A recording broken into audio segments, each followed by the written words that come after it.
আসসালামু আলাইকুম রহমতুল্লাহ। সুপ্রিয় দর্শক, আজকে ষষ্ঠ ক্লাসের যে সূরাটি শিখব, যে সূরাটি শেখার চেষ্টা করব, সূরাটির নাম হলো সূরা নাসর। সূরাটি মাদানী সূরা, আয়াত সংখ্যা ৩। প্রতিদিন একটি সূরা পেতে আমার চ্যানেলটি অবশ্যই লাইক ও সাবস্ক্রাইব করে পাশে থাকা বেল আইকনটি বাজিয়ে দিবেন, যাতে করে প্রতিদিনের সূরা আপলোড হওয়ার পরেই আপনার কাছে যায় এবং আপনি দেখে শিখতে পারেন। তো শুরু করি আজকে সূরা আন-নাসর।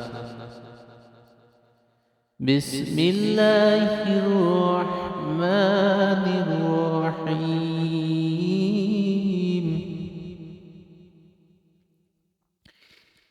ইজা জাআ নাসরুল্লাহি ওয়াল ফাতহ। ইজা জাআ নাসরুল্লাহি ওয়াল ফাতহ। সুপ্রিয় দর্শক, খেয়াল করবেন আমি কোথায় কোন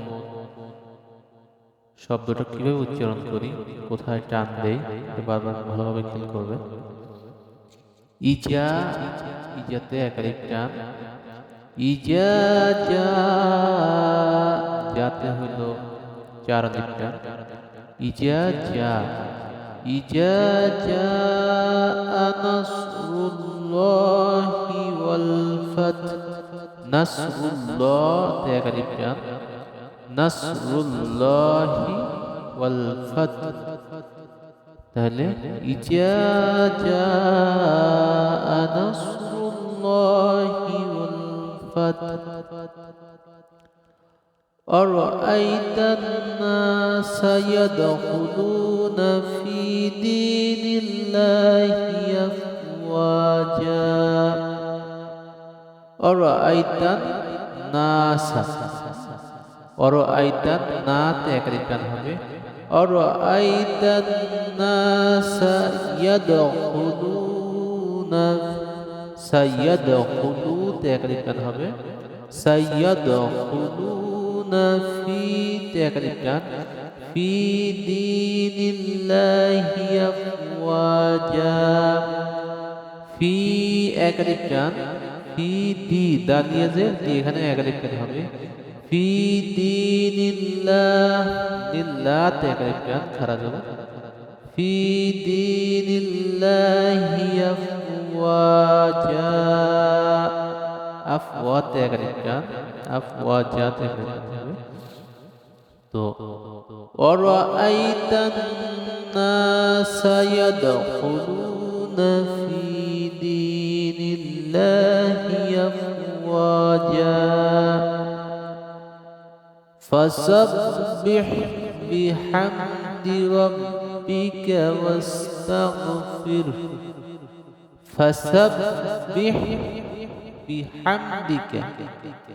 ফাসাব্বিহ হাটে ভাবে উচ্চারণ হবে। ফাসাব্বিহ বিহামদি, ফাসাব্বিহ বিহামদি, ফাসাব্বিহ বিহামদি রাব্বিকা ওয়াস্তাগফির।